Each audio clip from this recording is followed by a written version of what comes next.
All right, well, let's see what happens now. So I switched browsers. Um, Probably not going to really talk about anything unless this proves, like, unless we get some people back in here. But this has clearly been a mess. This video is not going to stay up, and just in case someone catches it before I take it down. Uh,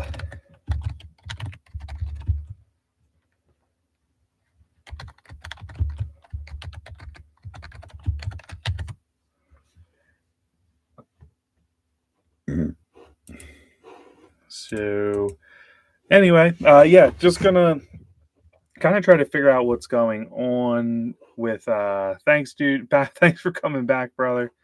Hopefully this is a little more successful than the last ones we started. I decided to stop trying to title them.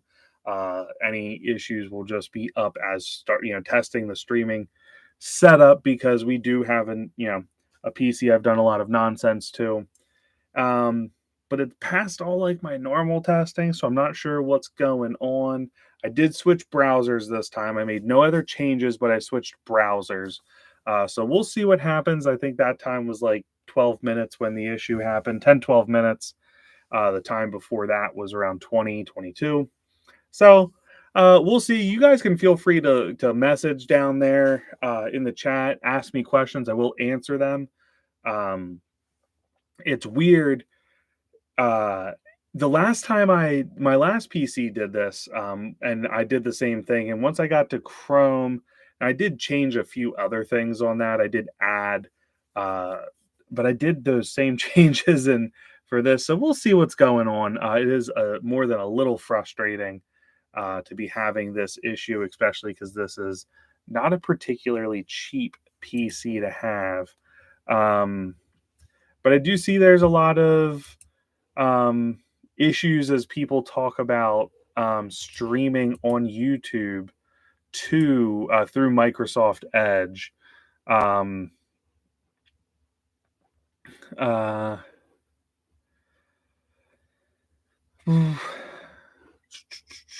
just seeing what's going on.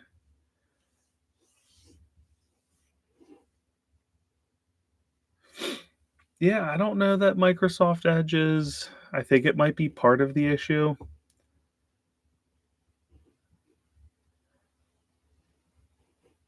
Not sure what's going on. No, it's not your weather. If you see any, because I'm switching back and forth between screens, so if you see anything, let me know. If it pops up as, if you start seeing any like screen tearing or any stutters, put it in the chat, because I am trying to look up a solution, but I just need to stream for at least a little bit until I have at least some answers here. So is going to be just kind of testing it out. It might fail. We'll see.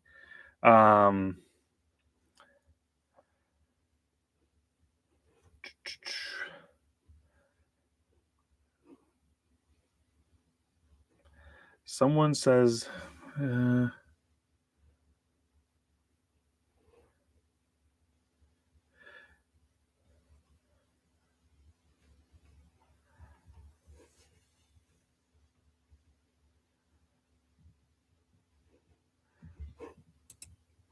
like, it shouldn't be doing this at all. Sorry that this really is a downer. I was looking forward to live streaming tonight, and that's not obviously going to happen.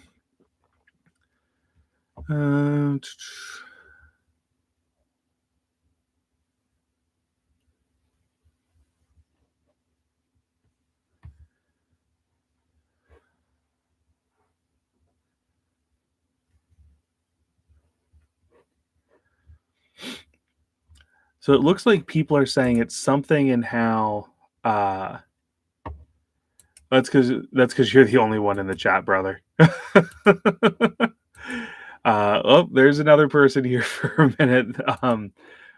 Hopefully they join the chat too. Whoever else popped in, sorry, it's been a rough go here as we're figuring something out, but it does not like when I stream on. It seems a little better now, but we're not only going to know as we push it further and longer and see how long. It does look like maybe there's just some issues in how Microsoft handles live streaming um, with a setup that has two different types of graphics. So the CPU, I know this is super nerdy stuff nobody likes to hear, but my CPU has integrated graphics, and then I have a dedicated graphics card. And apparently, Microsoft Edge doesn't like the way that plays. And I was trying to avoid downloading Chrome, to be honest, because well, I just overall don't like it. But if it helps me live stream better, then well, that's what I'm gonna do. Um, so yeah, we'll see. Hopefully, this is now a resolved issue that was dedicated to just Microsoft Edge and not anything else. Because, excuse me, I don't want to add any more voltage to this. I'd really like to take some voltage back out of it, to be honest. Pat, have you seen any screen tearing or anything since I've been back up, or has it been pretty good for you? Well, I think I can configure it to do it differently. I don't know that it is I think it's just a setting and that I can change, um, and then it'll be better. I mean, I'm not the world's biggest Microsoft fan. I like Windows better than I do Mac. Apple operating system, I think, is trash. But yeah, no. So we'll see, because this is a pretty. I'll show you the old setup here. This is a pretty wild PC setup. I do love it. Um,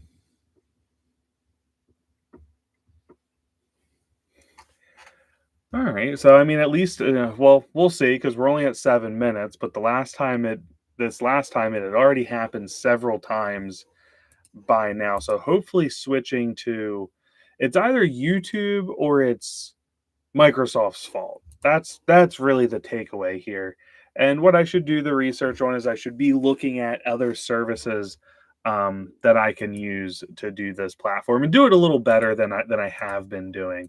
I should say there are streaming services that are just better for YouTube, and I'll definitely be looking up some of them and how people do it. Um, I know what it is. You need your Akita. Is she down here? No.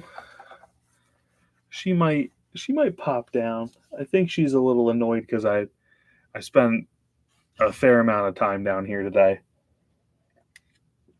I'm also editing some videos. I'm editing the video for replacing that cab corner, like that molding piece on the roof of the truck. I was just down at Turbo Time's shop for the last several days.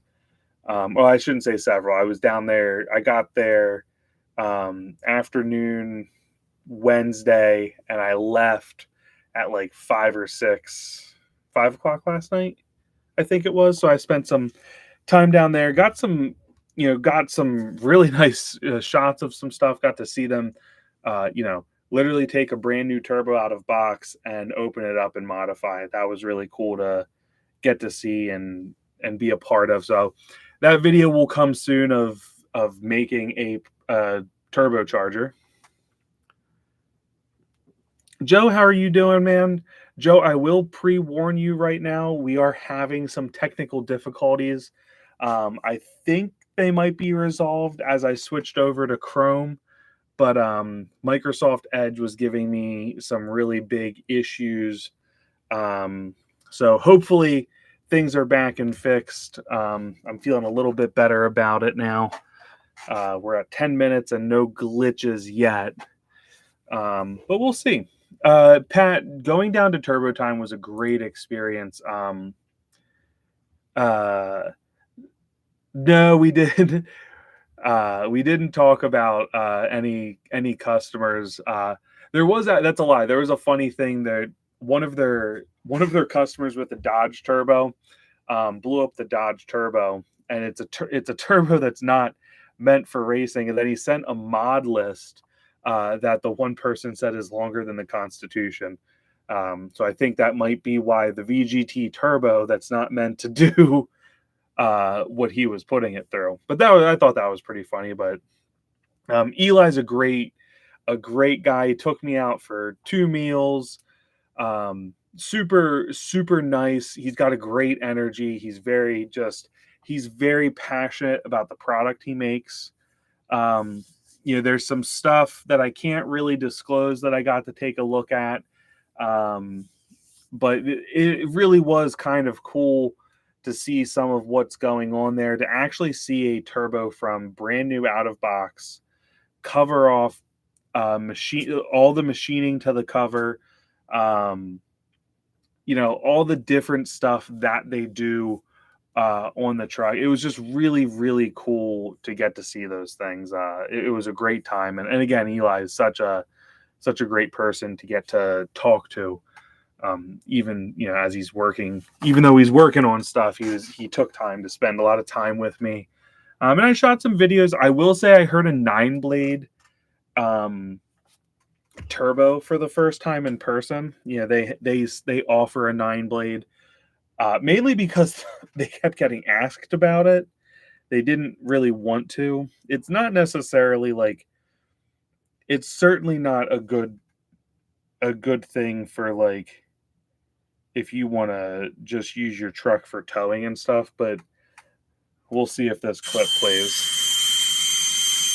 This is just a 5-second clip of the 9-blade. It was so loud. The 9-blade was so loud that it hurt. It hurt my ears to be at the exhaust on that truck. It was absolutely insane how loud it was. So yeah, I don't know. It was cool. I do plan to eventually review a 9-blade with the GXR setup.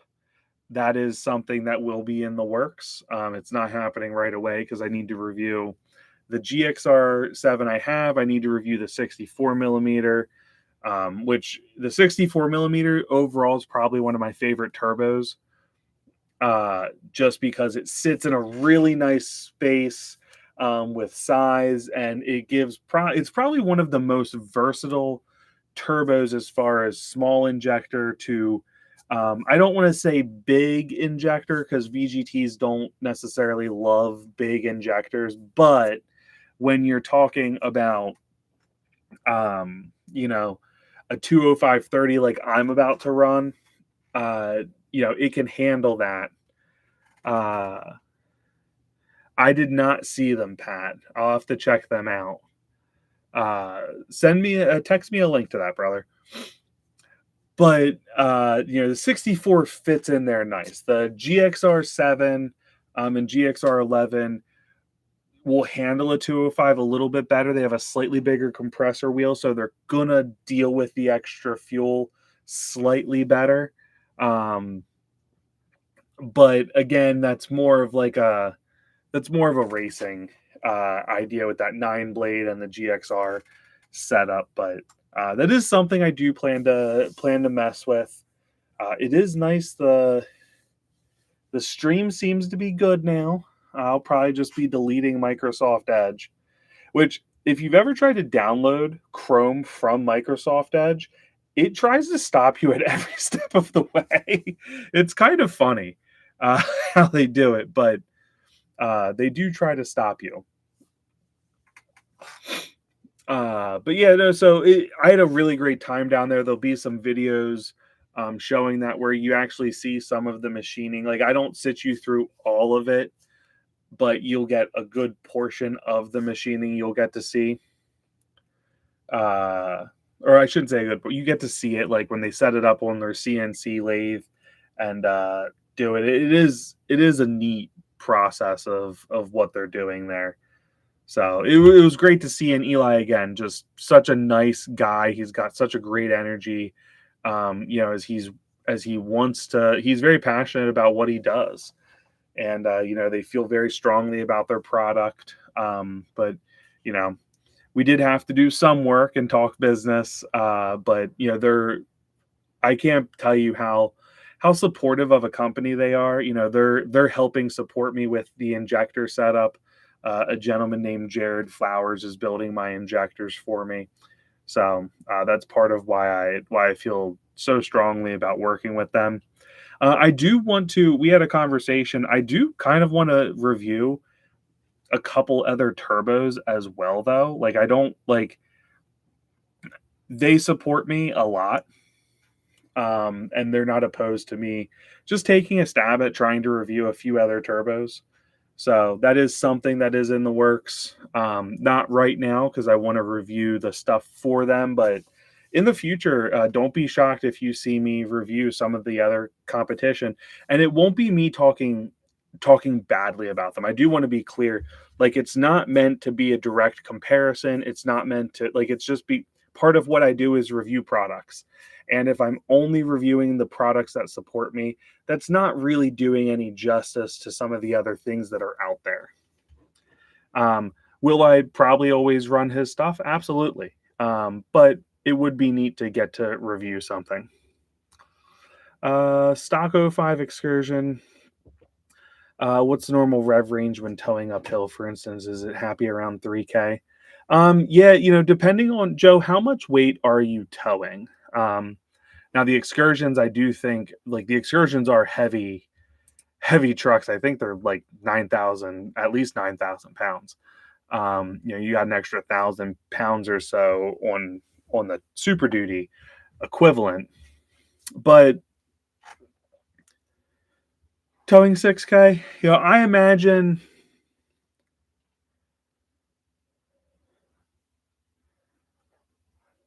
Yeah, if you're it's been a while since I've towed with a 6 liter, so bear with me. But pulling a hill and keeping my speed up, yeah, I would imagine because if you don't get your RPMs up, you're gonna get under your turbo. You're gonna lose the efficiency of the turbo. It's gonna downshift anyway to get back in there because you're just gonna lose RPM. So yeah, 3K pulling a hill should be perfectly fine. And at 6K you shouldn't have a whole lot to worry about as far as temps. Any turbo you're running between factory to upgrade or whatever should definitely be able to handle 6,000 pounds on an excursion. Again, the excursion itself is probably about 1,000 plus heavier than the Super Duty, so it would be like a Super Duty towing 7,000 or so. But yeah, no, 6,000 pounds dropping to 3,000, that's perfectly fine. Keep an eye on your exhaust temps. As always when towing, I mean, I advise that for everybody, but you shouldn't have any issues.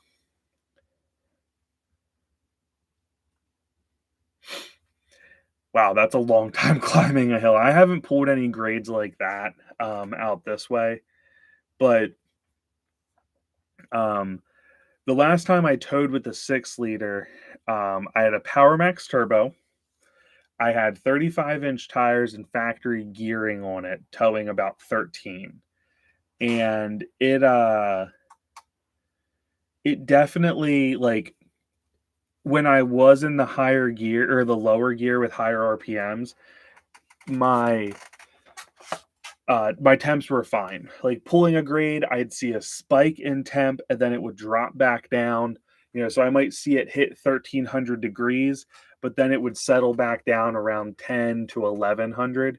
So, which is perfectly safe for extended periods of time. And then again, that was with 13,000 pounds hooked up and a Power Max turbo. That wasn't even like the fancy turbos I run now, but it did it super, super well.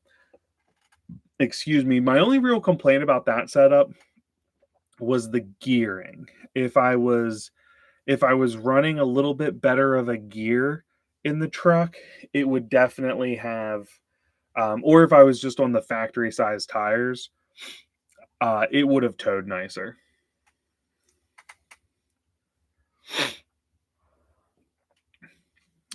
Tow tunes, Power Hungry Performance was one I ran. I actually really liked that tow tune.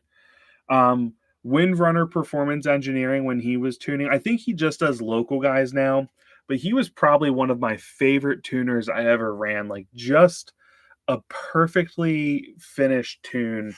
Um, it was great.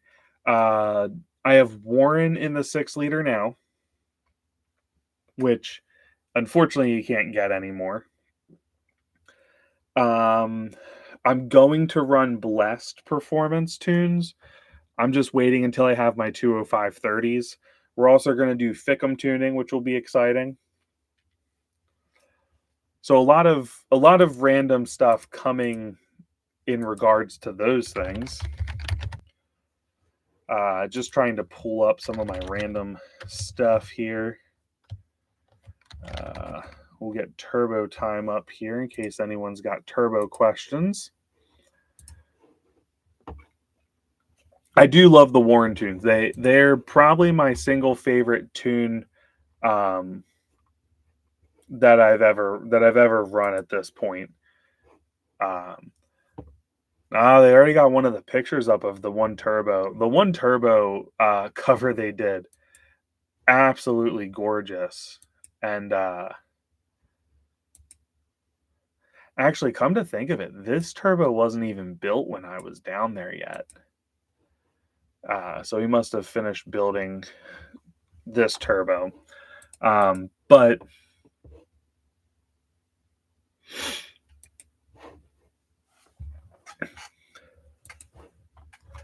yeah, Warren tunes are absolutely awesome. Big fan of Warren tunes. That's funny. The two colors they were messing with for powder coat. You guys will see a picture go up on my Instagram in the near future. But they both have completed turbos now and are the main picture for them. I mean, and rightfully so. The pictures look absolutely killer. But it's Illusion Blue and Illusion Red. And they both just look absolutely perfect. Yeah, very happy with how those colors came out on the as I was there when they were messing with them. But it was really cool to get to see that process. Like I never really thought about how like, the custom, like the bow, bow.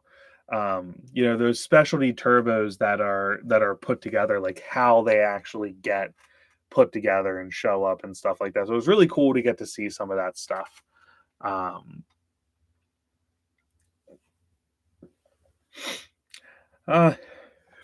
imagine in time the Blessed tunes probably would have showed your contribution code as well. I find it weird. None of my tunes are showing contribution codes on my injectors, but I'm pretty certain they're all causing my like constant hazing that I currently have in the well, I guess have trucks down right now, but you guys know what I mean.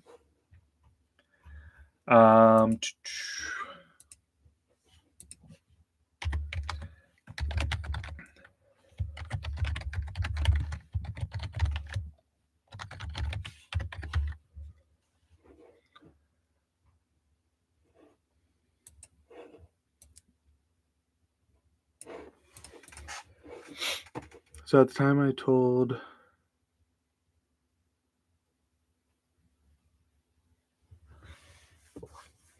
Well, I'm glad that worked out, man. I'm glad you got the injector replaced. Can you tell a difference in how it drives, or not really at all? Like it just drives nice, or it drove nice before, it drives nice after, kind of thing. I had an injector on the way out. It was a stock injector, and I was getting a contribution code probably. I'd do an oil change. I'd put arch oil in, and it'd go away for well, 2/3 of the oil until the next oil change, then it would be back. And it did that up until it finally just completely failed. Insert the video of me with just a hazing truck, and that's what I had. Not my favorite. Quit the tough guy act. Not my favorite. Sorry, I just got a notification and it loaded to something else.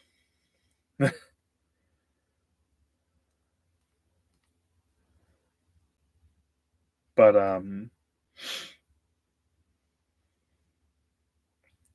where did it go? Anyway.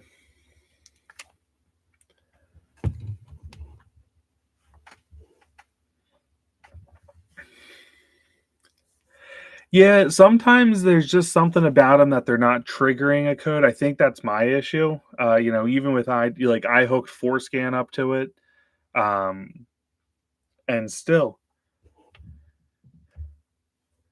and that is weird. You need a regulated return to turn your fuel pressure down. Maybe I wonder if that wasn't part of the issue. They're getting 72s up there. Um, it's like the upper limit of what the O-rings can tolerate. I certainly plan to. I mean, it could just be that it happened. Crap does happen. Things. Tolerances in manufacturing and such. But it is interesting that it gave you a hard time there. I would love to know what failed on it, but that's kind of hard. Uh, where's that thing I was looking for?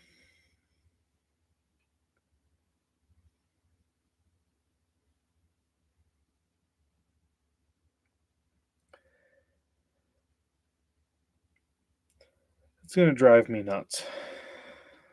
Oh well. Well, I say oh well, but I'm not acting like oh well. Yeah, at least it was under warranty. What's the warranty on the Ford? That is one of the nice things about um the Ford injectors do have a good warranty that includes labor. Um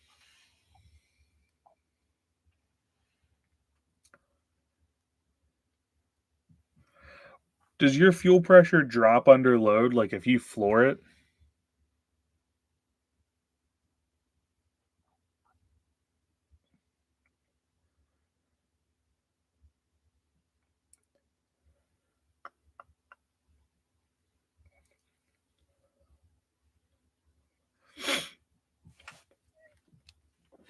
Yeah, honestly that's not a bad one. I'd like to see down a little bit from there, but it shouldn't have caused that issue. Uh, so they say 75 is like the max the O-rings, like that everything can tolerate, or like the inner surfaces of it. Pat, you were the labor. Fortunately, 6-liter injectors aren't too hateful to replace. Um, I do try to encourage people to be down closer to like 60. There's actually one of the things I want to show is there was a guy years ago, people were messing with fuel pressure, and everyone thought more fuel pressure would actually lead to better numbers. But what they found is that mid 50s actually yielded the highest horsepower results. Now we're within a slight area. Like, I mean, it was consistent testing, don't get me wrong, but excuse me, it was something they found that like 55-ish was actually where they were getting the best overall fuel economy. So it will be interesting. That is something when I do the regulated return, I plan to actually test is how does it do with sorry, my back It's just how does it do with a lot of the horsepower running down the track, because it will do some racing again, and we'll probably make changes to have some ginger ale here.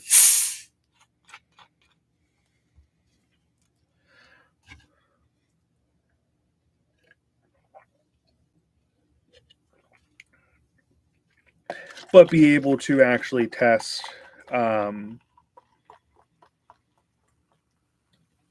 what the horsepower is. Or excuse me, fuel economy and track times, if there is a difference, like my personal experience, if I can feel it.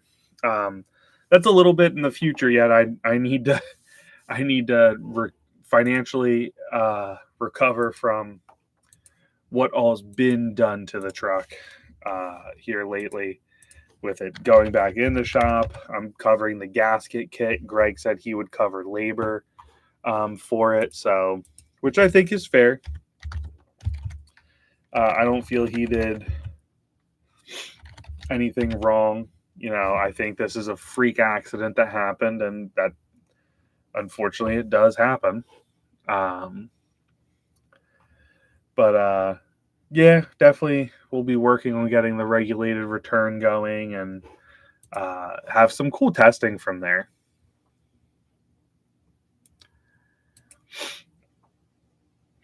The right side's not that bad. Takes a little finesse, but once you know how to get to the stuff. Well, there's two things technically happening with the 6-liter right now. The first thing is it's in the shop right now. I had a cracked rocker box, and that was my oil leak. Now, hopefully, he's going over everything, making sure there's no other oil leaks. That's at least my one. But so he's doing that. That's at the shop inside, actually being worked on. It's not sitting outside waiting. It's being worked on. And then the other issue is my injectors, I believe, are causing my smoking issue. So I have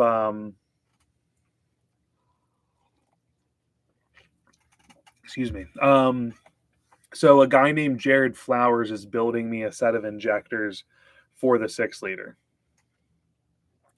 No, we're going bigger. We're going to go to 205/30s, which on a full fuel tune should be about 600 horsepower. 580 to 600 if everything's working correctly. And the transmission will definitely put that down to the ground, without a doubt. Then I'm going to also turn around. I'm going to eventually send the 175 stocks out, and I'm either going to replace, fix them here. I am going to do a couple injector teardown videos, one with the 175 stocks, one with a stock injector, and just try to see the differences in them.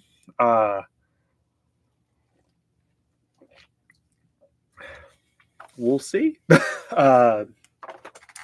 But the takeaway is there's not a lot of machining that happens. Like you would think with the kind of money we spend on injectors and how much more expensive they are over a factory, like that some real crazy stuff would happen, and it really, really doesn't.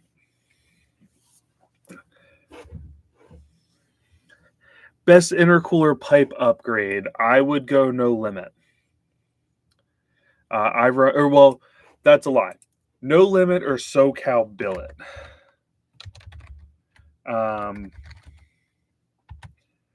SoCal Billet has some pretty awesome stuff. I'm trying to think if, let me see, I can get you a link to them. I don't know if,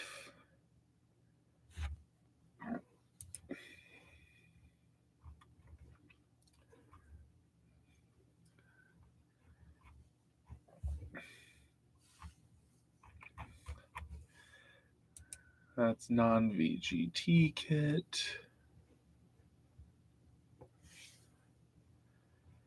I'm trying to see if they have the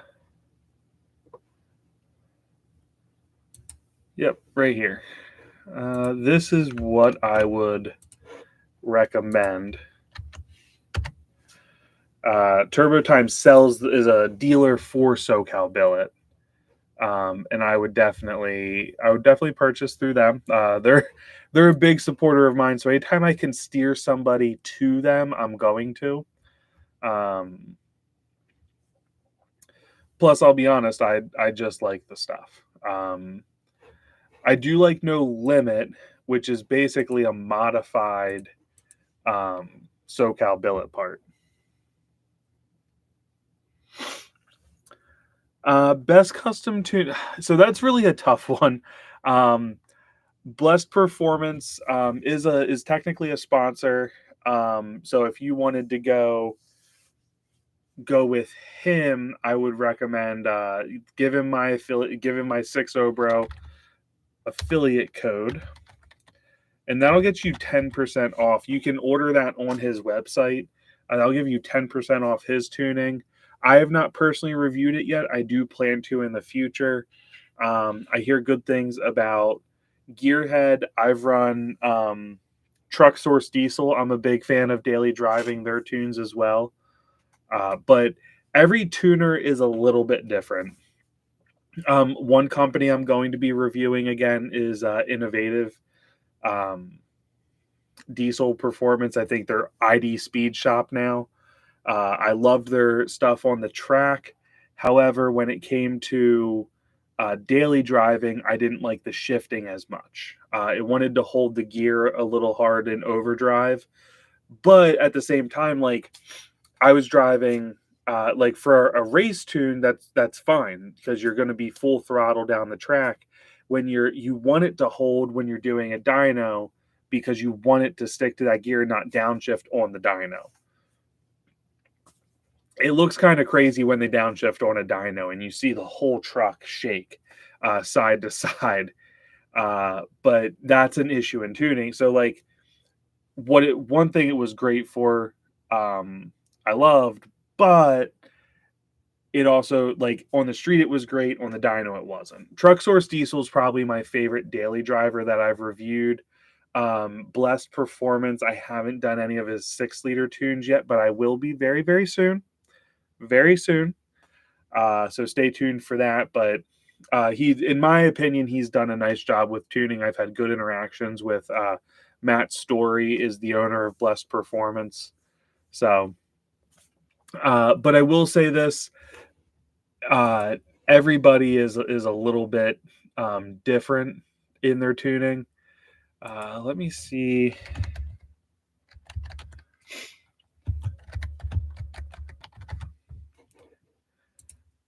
Oop, that's not the link I wanted. Sorry, I'm just trying to see.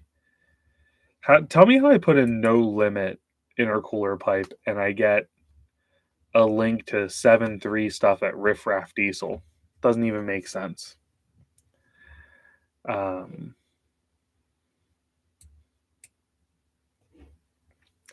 the No Limit stuff is slightly more expensive. So that definitely just tells me I would go SoCal Billet. Nothing against No Limit. I don't think there's anything wrong with their stuff. I just wouldn't pay more than SoCal Billet for it at the same time, if that makes sense. Or at least I don't think I would. I imagine there's stuff. Yeah. Yeah, I wouldn't. I just run the SoCal Billet stuff. I'm looking at their hot side pipe right now, and it looks nice. The No Limit hot side pipe, admittedly, still looks nice, but I just wouldn't pay more for it. And actually, other than the one angle they show, the SoCal Billet one, I believe it's probably the same part. SoCal Billet. Save yourself $100.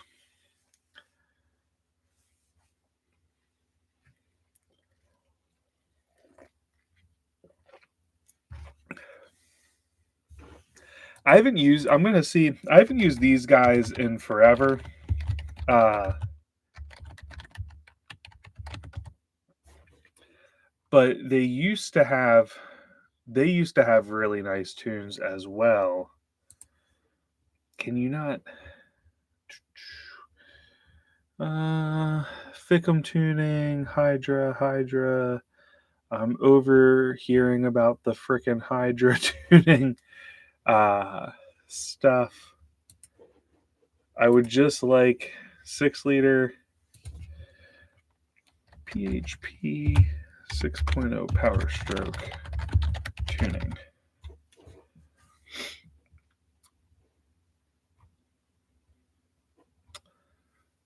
Yeah, I don't know if anyone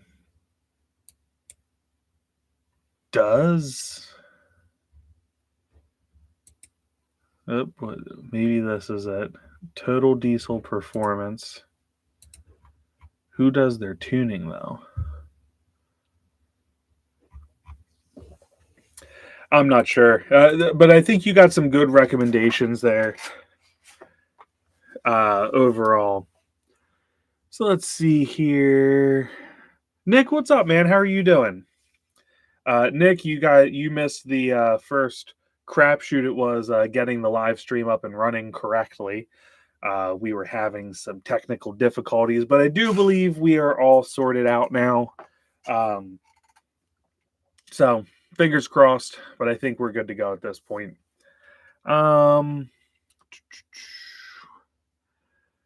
Kicking it with Jared. Smith, I will say 7.3s are different monsters tuned. My dad has a slightly different. He's got Yes, I did get it. I'll check it out then. Once we're done streaming. Sean, this is live.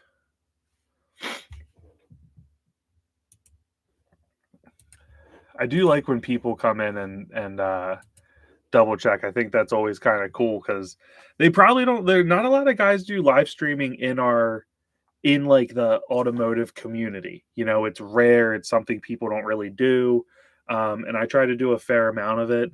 Admittedly, I did put myself down as I was modifying my computer again, but we're done modifying it. I promise this time. I promise. I think after everything done, I think we're finally good to go.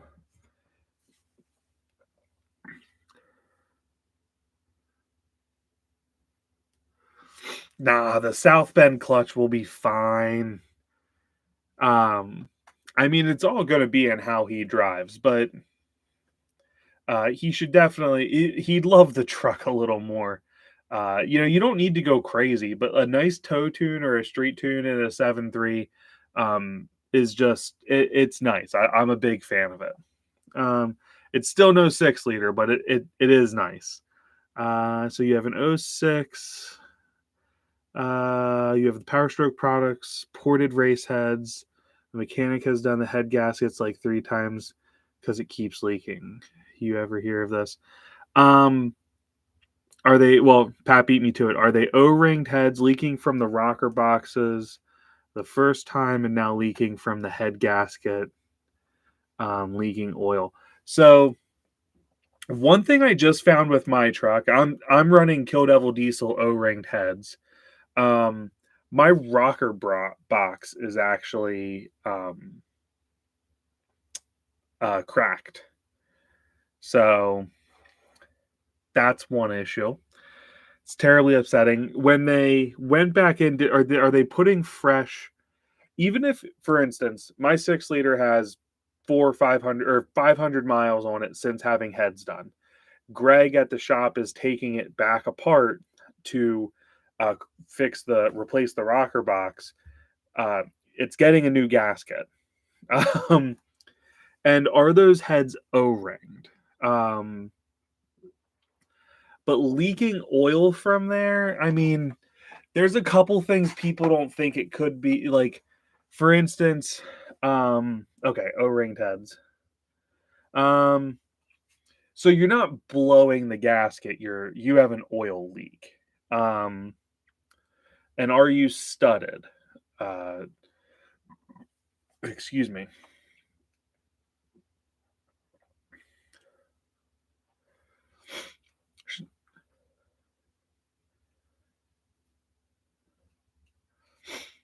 Sean, that's a nice build, man.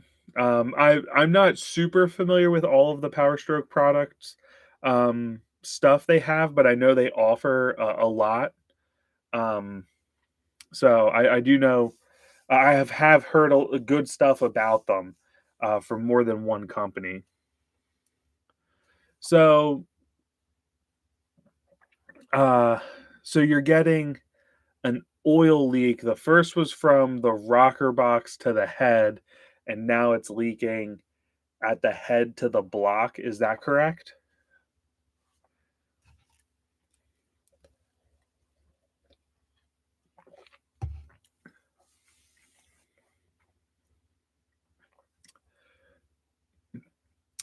Uh, in my opinion on that,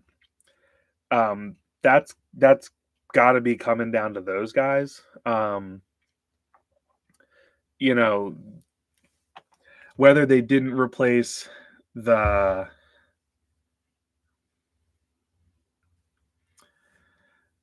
it's leaking on both sides. Was it leaking? Uh, yeah, it sounds like a bad gasket.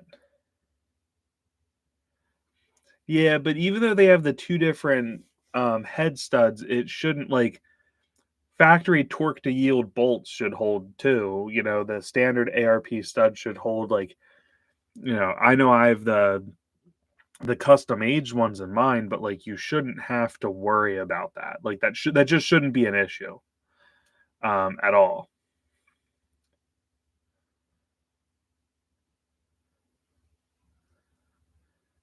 I think they did. Well, 625s aren't overkilled on my truck.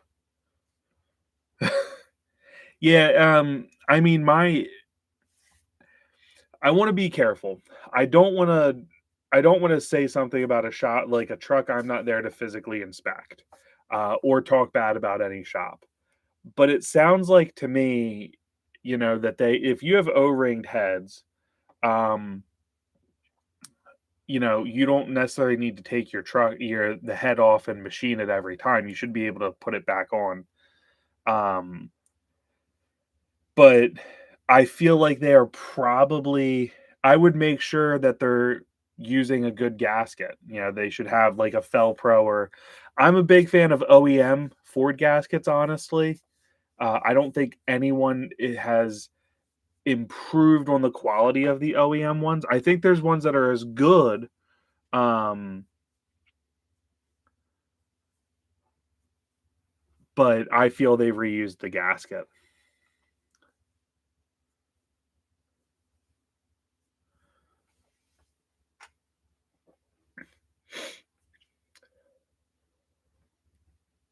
If it ain't blue, it won't do. That's pretty funny.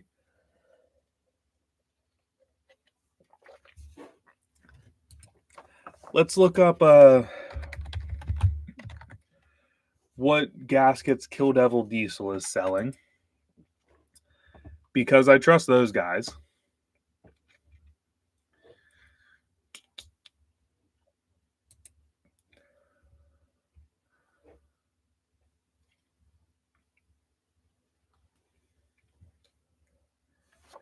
Something in my forehead is twitching.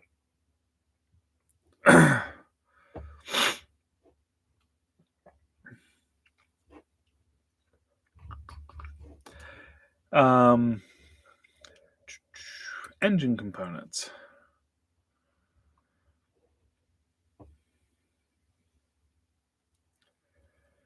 Genuine Ford mile. I get is it pronounced Molly? I always forget. Gaskets. Uh,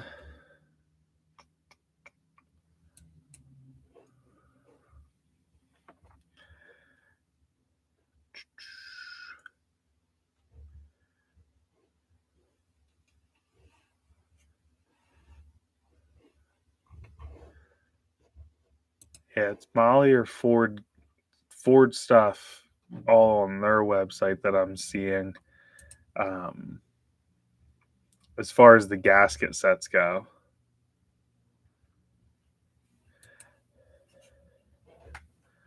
I don't know what this gasket is.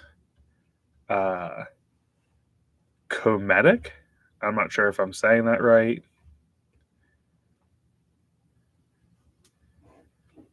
That looks like racing stuff to me. I'm not sure about that, but I do want to ask about it. Ford Felpro head gaskets are still in there.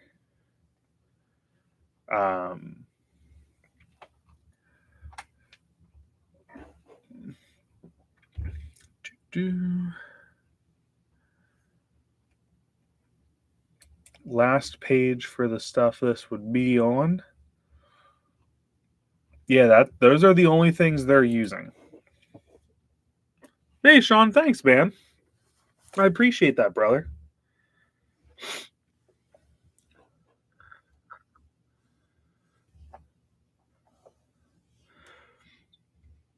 Pat, I'm with you. I'm a big fan of the Ford gasket. I do think Felpro is fine. Molly. I know they do make the studs. I don't know that I would use the Ford studs personally when ARP is so proven. I mean, unless I was going to get a labor covered warranty for 3 years.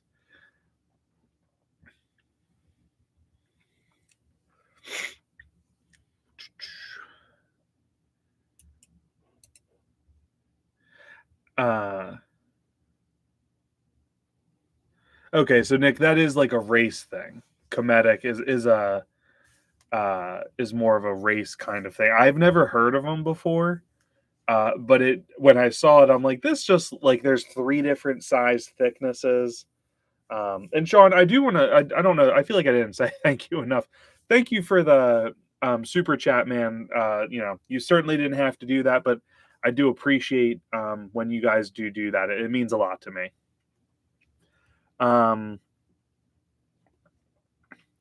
Sean, I do plan to try their shift on the fly tuning. I had a conversation with them right before I got my 6-liter back.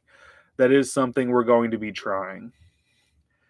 Power driven diesel, they are monsters. I'd have a hard time not using the ARP, but if I was going to switch, it would probably be power driven diesel studs. They do make some nice stuff. Heck, I probably will try their filter out actually in the future. They sell filters now, so I do like their stuff, and they're clearly, they're clearly working on putting out high quality stuff, not just whatever they can get their hands on. They make really really nice stuff. Oh, Pat, you think Ford's using ARP to make the studs? That would make sense. Oh yeah, so that's cool.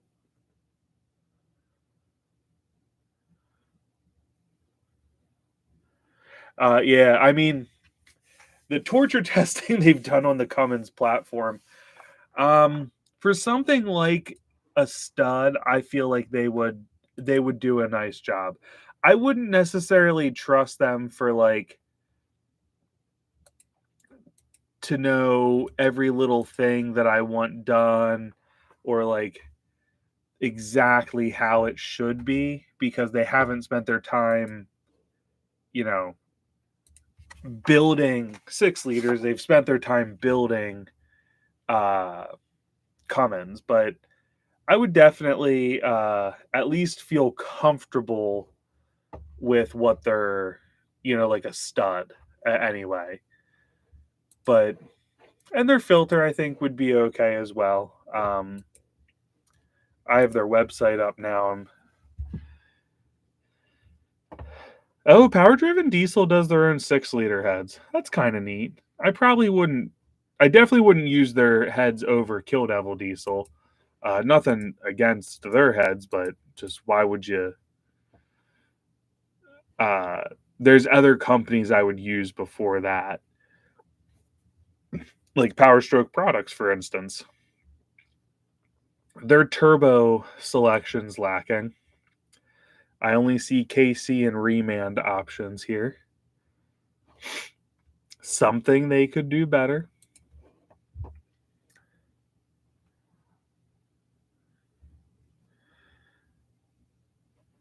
Oh, they have a couple high mileage. That would make sense why they maybe got into the 6-liter stuff.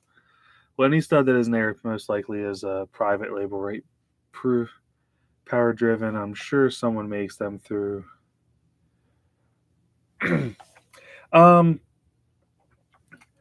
I'm sure the like power driven obviously isn't making their own, like they have their own branded.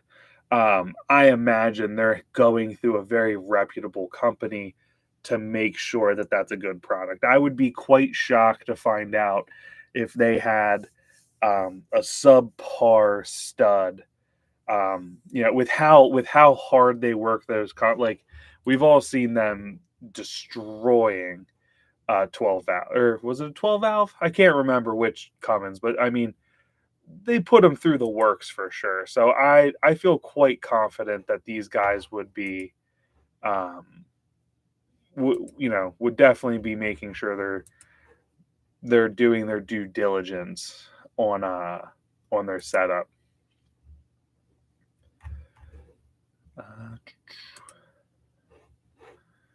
Their website's a little slow.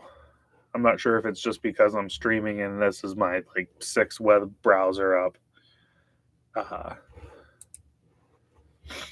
Actually, that makes me think of something. It'd be interesting. Godzilla with 150 psi of boost. That would be some wild stuff. Having all that. I'm trying to see what. Where is it?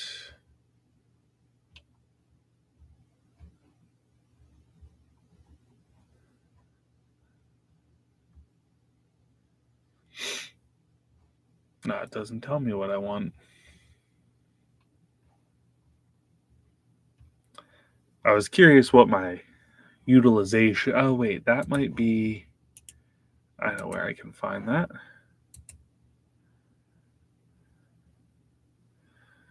Oh, it must just be going slow. I can look up the strain on my system, and it's very little.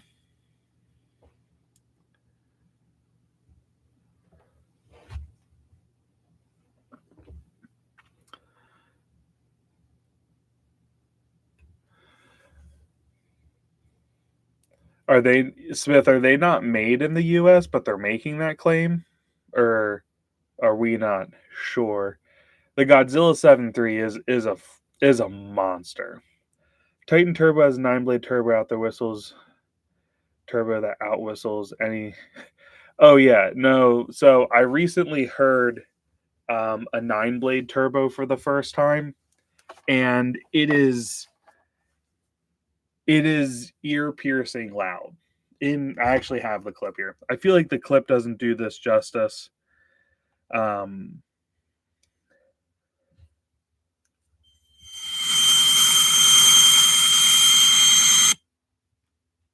It's just a 5-second clip, but it's so loud. Turbo Time does sell. It's actually a GXR7 with a 9-blade on it, and it is, holy crap, is it loud. It hurt my ears. Like, truthfully, it was that loud. I was uncomfortable. My favorite, I like the tunes that at idle cycle your vanes between closing them and opening them. Like, I like the change in it because I do like that V8 rumble sound. But I love is that a jet engine taking off? Nick, I am so sorry. Um, Nick, how bad was that? That had to be awful. Oh, after I did it, I was even thinking I should warn somebody if they're wearing headphones to not do that, because I think Mongoose watches with headphones on too. Nick, I owe you a big apology. I'm so sorry. That was rude of me. I shoot. Please don't leave me, brother.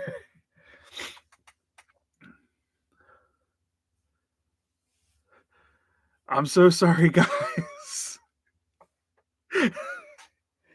Okay, so note to self: next time, double check how many of you guys um, are watching with earphones in. Um, it I can safely say it was a lot to hear. In the truck, it's not bad. It's loud. Um, Holy crap, you're gonna upset some neighbors. You're definitely not on anyone's Christmas list. But there is a difference in performance. It pushes, like, I love the 10 blade whistle. And I never thought these words would leave my mouth. I don't know. The 9 blade might be too much whistle, but I do plan to. You like the 13 blade? The 13 blade still sounds good. You still get whistle with it. Um, I'm not a big overall fan of the 13 blade. If I was gonna run a 13 blade, it would be from the late '04 turbos, because they have the larger um, wheel that the early style turbo has, just with 13 blades. In '05, they went to a smaller 13 blade wheel, but it's definitely the number of blades that causes that whistle. And holy crap, the 9 blade is the 9 blade's wild. um I do think next year at some point I probably will run on the dyno in April, a GXR 7 with a 9 blade. Uh, I'll probably run a 64 millimeter turbo with a 10 blade, and then probably the GXR 7 with a 9 blade.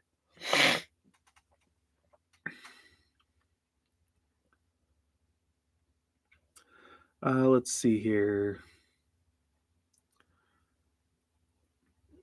Yeah, no, I love the whistle of the 10 blade. I mean, you guys have seen some of the clips I posted with the truck. The 10 blade does sound amazing. Um, the 9 blade just sounds like, I think it'd be cool at the track. I think it would be cool in like more of a racing application. I don't know that I would like it so much for daily use, personally speaking. Um,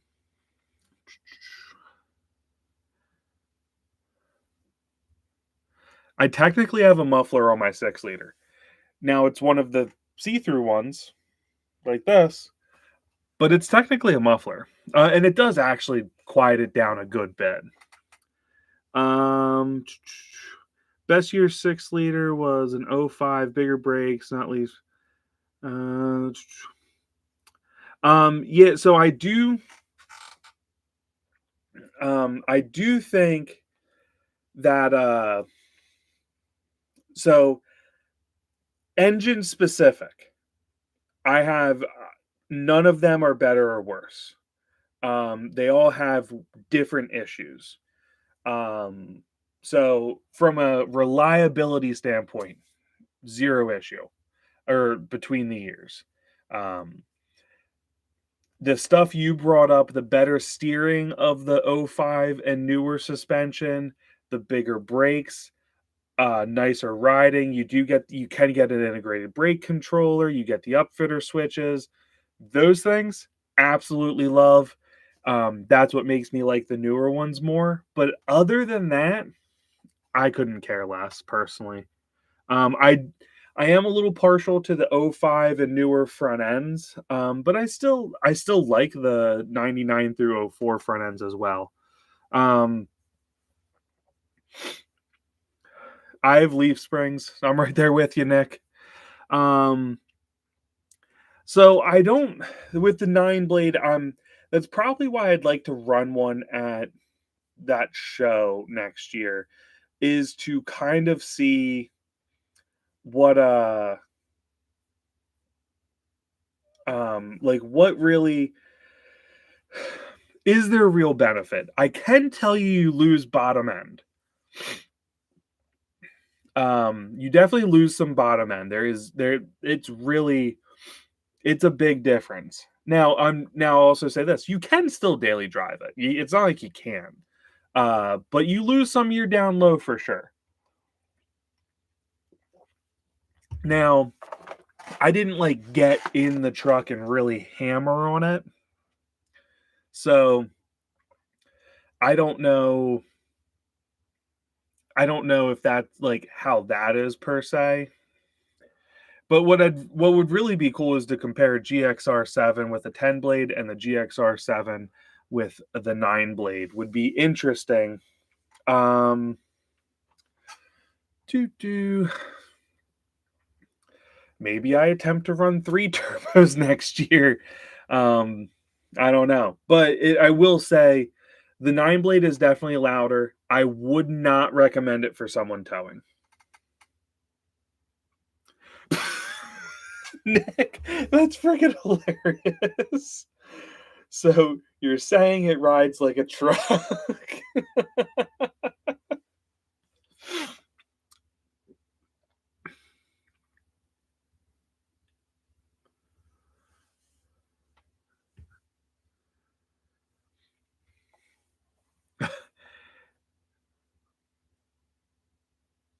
So wait, Sean, so are you didn't you wait, Sean, don't you have a turbo? I think you're one of the KC turbos, I thought you said. Sean, do you have a KC turbo? I can't find the chat where I thought you had referenced your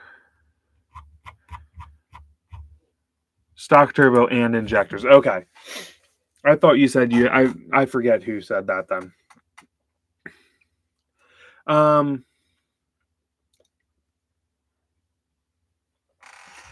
So if you wanted a turbo that's spooled quick, well, one, like if you unplug when you unplug that solenoid, you essentially make your truck a non VGT, except it's not built to be a non VGT. What up, man? How are you doing? It's been forever. We got the other Sean in here. Poor stage 1 cam issue ride. So, Sean, what I would recommend for you is, well, let me get some background information. Let me do this right. Do you tow at all? Are you running bigger tires? Have you changed your gear ratio in your axles? And do you have any horsepower goals you're looking after that you would want to upgrade to?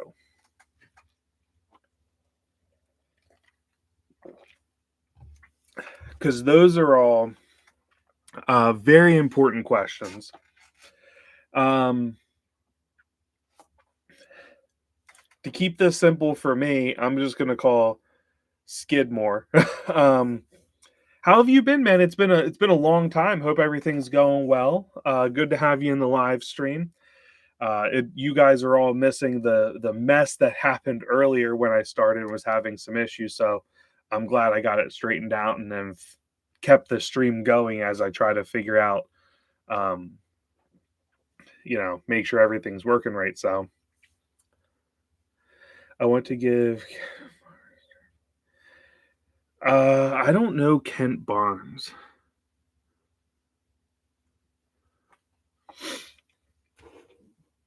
Kent Barnes Turbo. Oh, I have heard of this guy.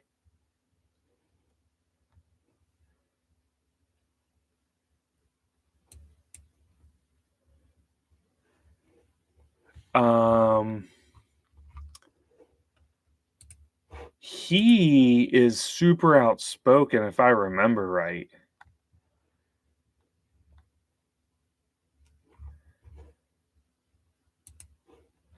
I'm trying to find turbocharger services.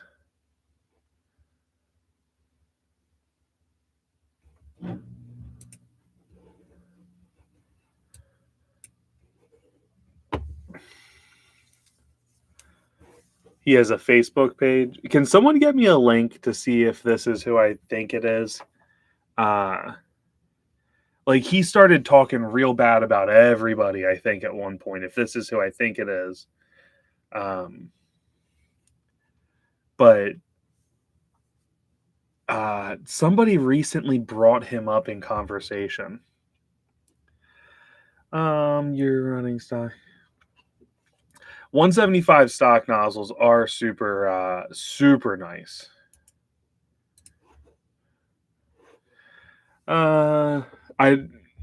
Pat, they're definitely the go-to. Stock tires, gears. I did overkill only because I was rebuilding. Yeah, but Sean, they're so worth it to do those things. Like 100% worth it to do those things. But so if you're looking for, I'm going to give you two different recommendations. That's a lie. I'm going to give you three. The first one is with stock injectors. A Turbo Time Stage 1.5 is a great upgrade for anyone keeping stock injectors. You go to a 10 blade turbine side, which flows great.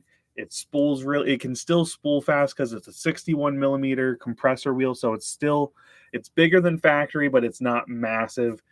With a nice little toe tune, it'll drive perfectly. The next is a mild setup. If you wanted something with a little more oomph to it, could handle a 175 stock, which is one of my favorite upgrades, all the way up to a 205/30, although 205/30s are a little big, but it could technically handle it and you could pull some fuel out. Excuse me.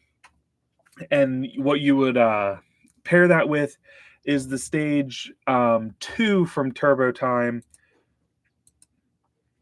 I can get you a link here.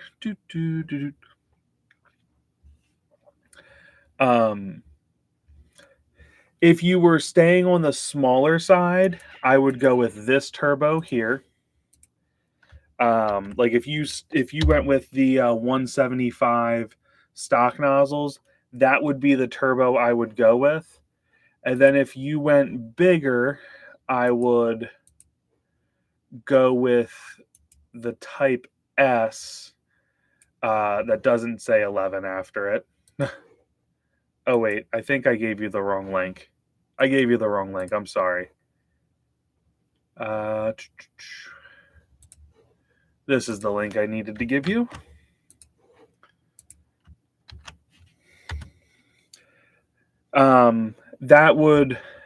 The Type S would let you flow a little more air up top.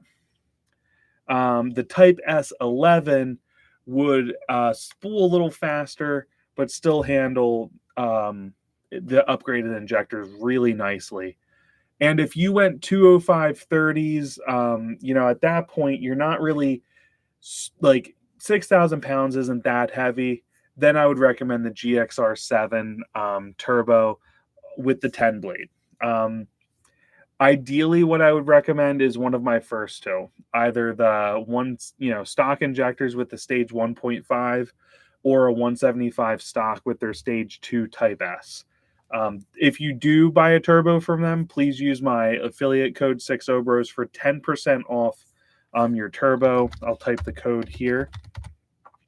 That affiliate code gets you 10% off of their performance turbos. So those would be my recommendations. And again, the first two I think would make you the happiest as far as overall performance. If you ever towed something heavier in the future, both of those setups could still do it with ease. Still on head bolts and tune, man. That's awesome.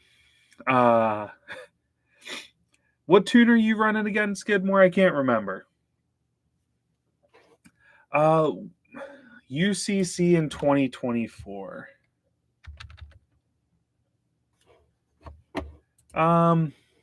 It's a possibility. I'm trying to see if they. I can't remember where it is. I forget where they hold UCC. Does anyone know where the event actually is held? Because that makes a big difference on if I can actually make it or not. I know I would like to. That's like absolutely. Would love to get out there to it.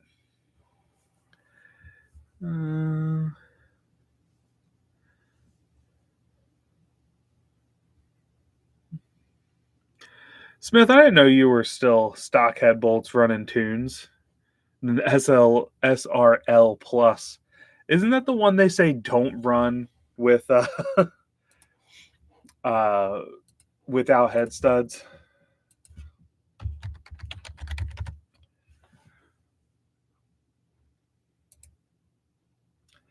Indianapolis.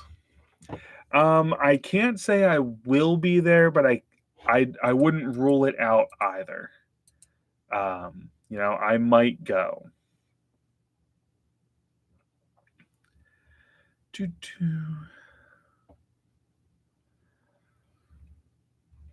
Kent Barnes making some big turbo stuff these days for a cat.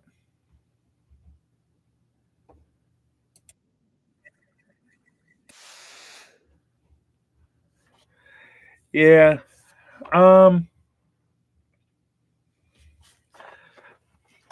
I've heard of this guy. I don't know a ton about him. Who was looking to buy from him? I can't remember who said it.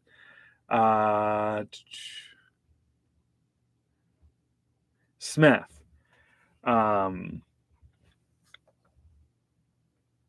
Nick, thanks for coming in. Sorry again, dude. I feel like such a jerk. That was so dumb of me to do. But later, brother, you have a good night. Smith, I don't know a ton about him. I have heard his name. I have heard that he's got I heard that he's been controversial at times. His turbos look very nice. I'll say that. I still highly, highly recommend Turbo Time USA, of course. But I don't have any reason to dislike Kent at all. I feel like I hate my toe tunes only because they have the shift point stuck in fourth gear under six. And then kind of we can't go over 55 while towing. Wait, you can't go over 55 miles an hour while towing?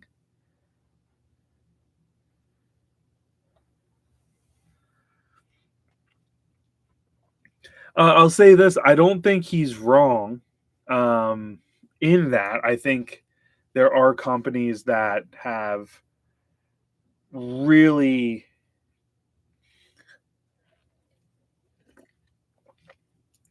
built their reputation one way and have shifted to other means to increase profit margin. One thing I can tell you, 100% Turbo Time USA or Turbo Time Performance, they've kind of shifted their name to. I can tell you they haven't done that. I watched them pull, they were building a turbo. I came in the morning. We were building a GXR7 turbo to go out later that day. And, pulled a brand new Garrett turbo, 03 turbo out of the box, disassembled it so they could start with balancing the new assembly with their larger compressor wheel and the turbine shaft. Super tight tolerances. machine the back plate, machine the compressor cover, all those things. The compressor cover is CNC machine to get the exact curve and everything that's programmed. The compressor covers machine just to make it a little wider. That machining isn't as precise because it doesn't really have to be, but it is being still on a nice lathe. So so I can tell you they aren't cutting those corners. The powder coating is done in house. They have full control over that. So I think I'm obviously biased, but I have nothing negative to say about Kent Barnes because I don't really know him. Again, 10% off Turbo Time USA with my affiliate code. So that's kind of tough.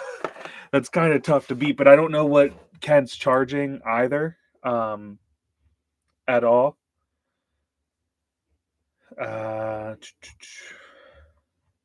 Yeah, I just don't have anything bad to say about him. I do think some of what he's saying about bigger companies, since he does seem to be the guy that I remember that I've heard about. I do think he's probably making some decent stuff.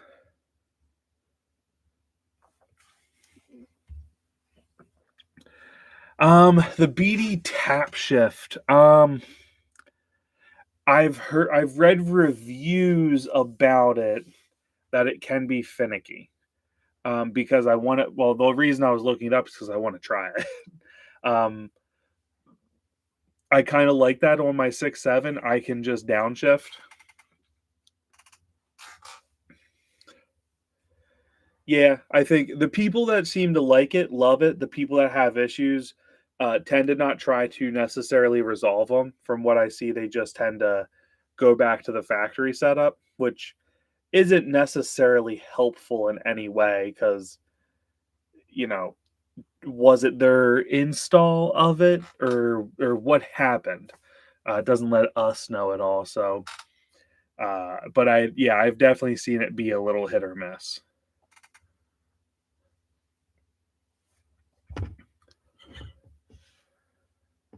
Guys, the good news is it does appear the streaming issue is resolved, which makes me very happy.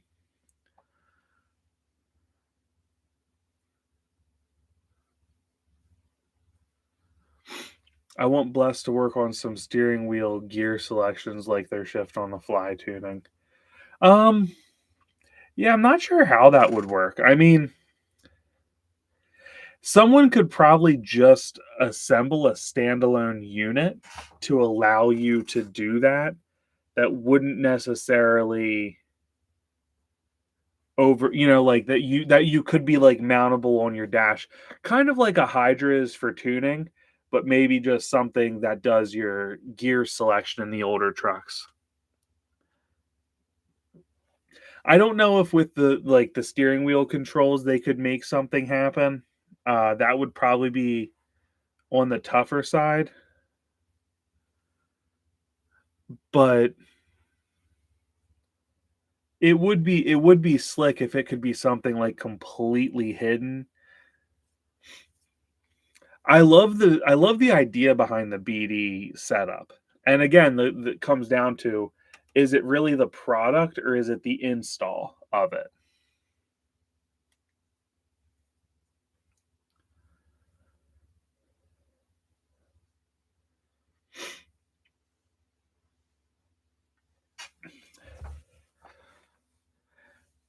Sean, you got to be careful over there in that state of yours. Never know what they'll do.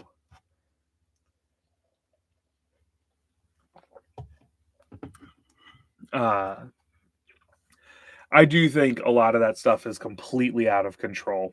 Um, you know, Especially when you look at like some of the other stuff happening, it drives me nuts. Nuts.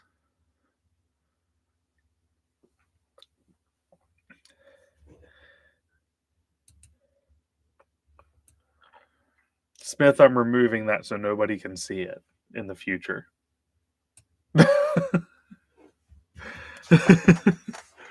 We don't need anyone knowing the secrets. Or freeze plug. That's too funny. But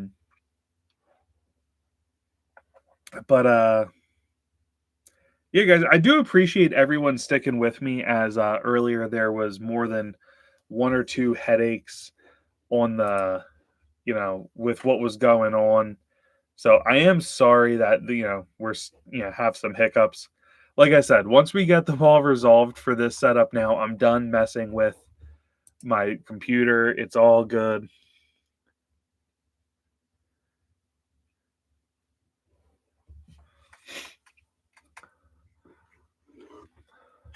But tell me that's not a cool looking PC. That is a lot more red than it looks. It's not pink like this. It's red. But over right back here, that's a radiator. I got another one up here. This right here is another radiator. Then this up front here is holding all the coolant. This is my GPU. It's an RTX 3090 with a backplate and a standard water block on it. CPU water block. Oh yeah. Like I said, I'm done messing with it. So the setup will just be done. But yeah, I did all that myself. I did all the bending of the hard lines, tuning the PC with I'm not overclocked. I have an i9 13900K, and it does not like getting overclocked with its current power consumption or trying to pull the voltage down. And then, but yeah, no, it's a sweet setup.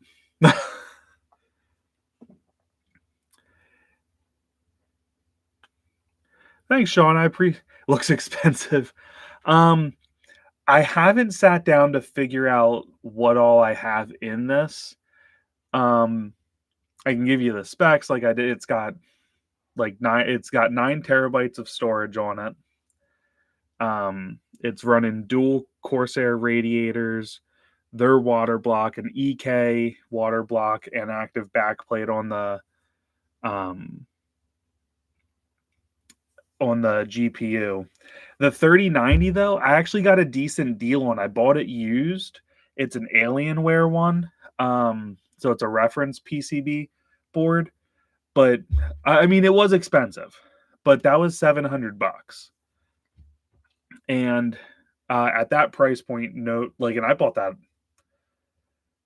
6-7 months ago. But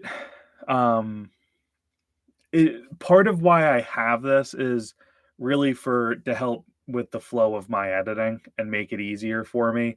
I got a 27-inch monitor. A lot of my videos were edited. My laptop's actually across the room here. Edited on a small 15.6-inch laptop. And this was an investment in like the future of the channel, getting into 4K videos. Building the PC, like that just kind of became fun. Right now it's a single monitor. After I buy a home, I actually will probably I'll definitely go at least double, but I'll probably end up with triple monitors. Which the triple monitor won't have, like, that won't be super helpful for some of what I do, but it will be helpful in certain areas. But I plan to actually set up a whole production area to do my live streams with a very specific backdrop. Like this. This is something subscriber, a guy named Always Up Too Late. He used to watch in the very beginning, and he had a friend make this, and he sent this out to me. I was very, very happy. Like that'll be something I put up in the background of it. So it'll be a cool setup when I do buy a home. But the goal was with this PC was to carry me into that. I can tell you I spent less than half on this build than if I would have bought one from a manufacturer of similar capability.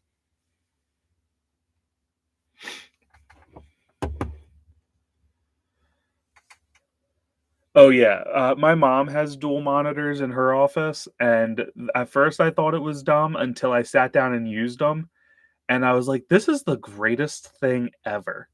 I will say this: I also I have a 27-inch monitor, and editing on a 27-inch monitor compared to my 15-inch screen is like night and day.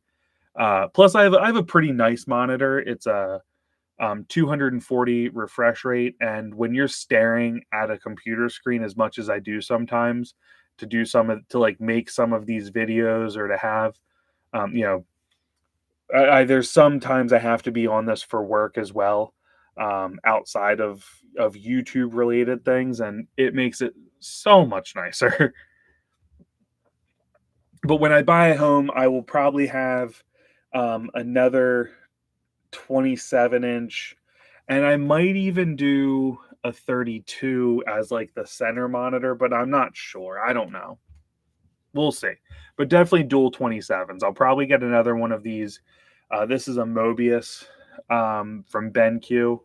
It's a really nice monitor. I do recommend it to, excuse me, anybody that is looking for one.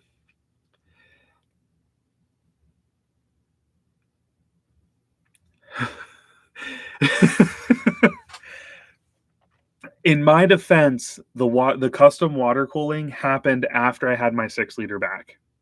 The PC building started while it was down and was really, I don't even know how I got into it. I was still in nursing school when I got into building PCs. I actually plan to post a couple videos on this stuff. But I might do that on a different channel because I feel like it won't do well on the 6-liter channel. I feel like it'll annoy people.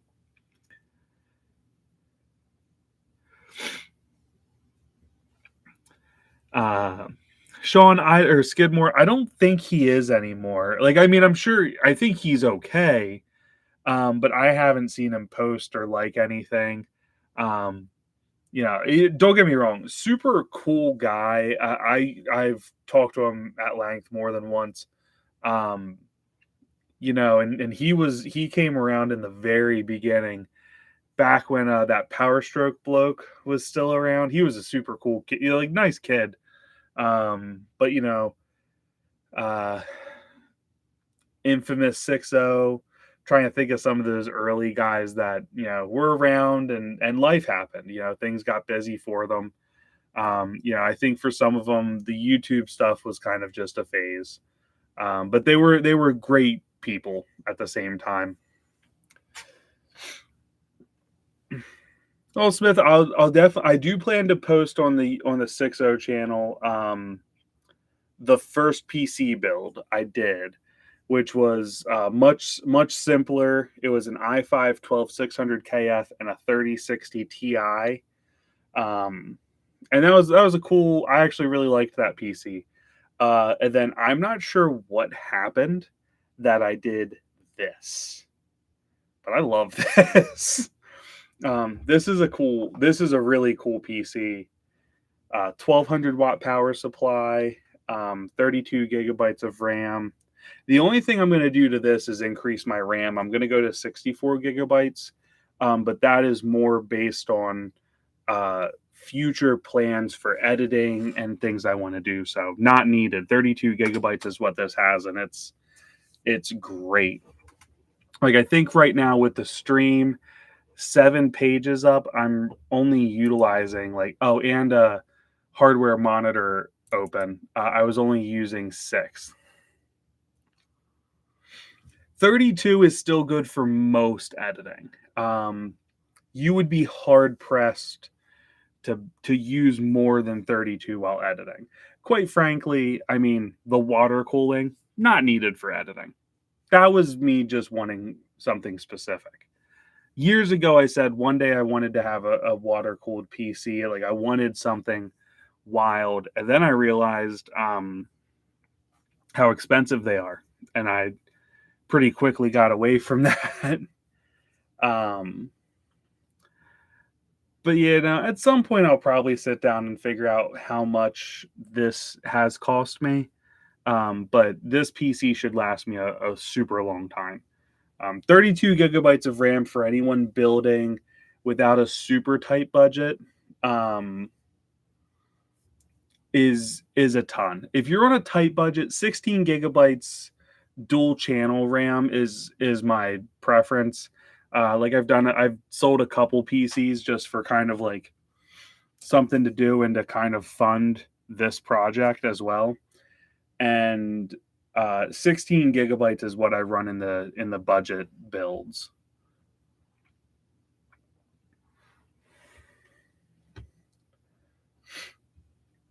Smith, what do you have? You said you were able to buy one from a buddy. Yeah, PCs are a wild thing if you start getting into them. Things add up real quick. But again, like part of what I wanted was I didn't want to be held back by, like, I want to do 4K videos and I want to increase my production quality to you guys. Like that was some of the things, like getting an actual dedicated camera for streams. Yeah, things of that nature, trying to improve the quality. We're gonna do more with the video stuff. I do need to next year. One of the investments to the channel I do plan to have as a new camera. I'm not sure what I'm gonna get. Pat, I have not. I've heard of people getting it done. I know of people that go professionally get it done. I've heard good things, but I don't have any real like concrete information on that. As far as like good, bad, or otherwise.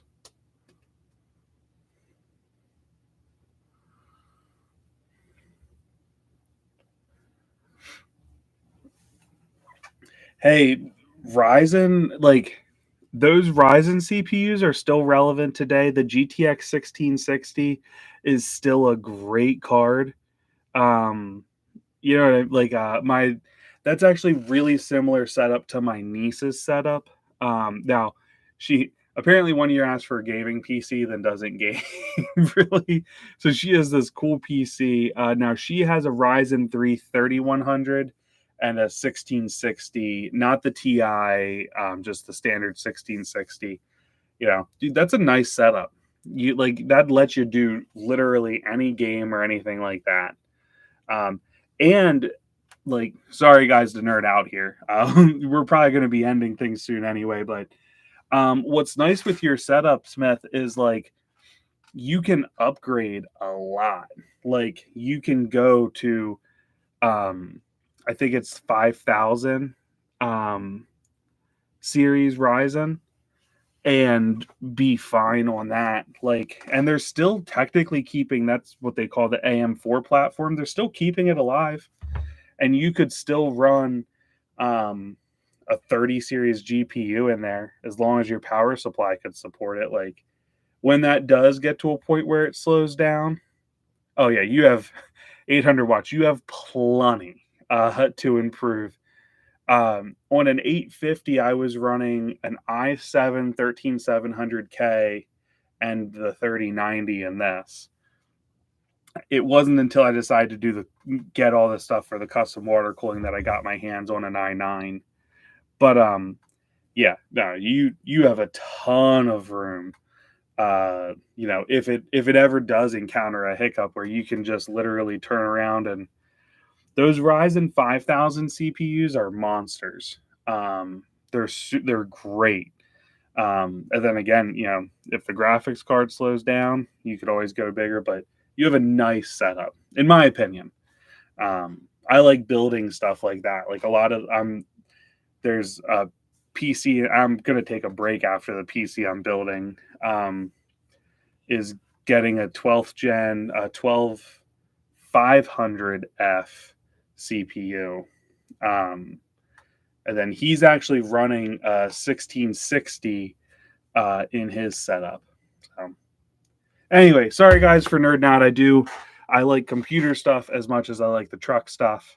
But anyway, guys, thank you so much for tolerating some of the hiccups we encountered today. It looks like we have them all squared away. We've been streaming for an hour and 40 minutes with no interruptions. So thank you everybody for joining and sticking with the channel. Video should be coming out tomorrow about replacing the one cab corner in the top. That like molding falls off. It hides like a weld there. They're not called cab corners, but it's a molding piece. Excuse me. That video will be coming out tomorrow. And then an interesting video talking about issues tuning the 6.7, which we've had issues with, and just modifying a factory 6.7 power stroke and how finicky they can be. So stay tuned, guys, for that, along with the first part of roof trim molding. Thank you, Smith. Along with the first step towards making our XLT a platinum, and that is putting in the infotainment system. So stay tuned for that. Thank you, guys. If you haven't already, subscribe, and I'll see you next time. And probably in about 2 weeks, we'll be doing another live stream. So stay tuned.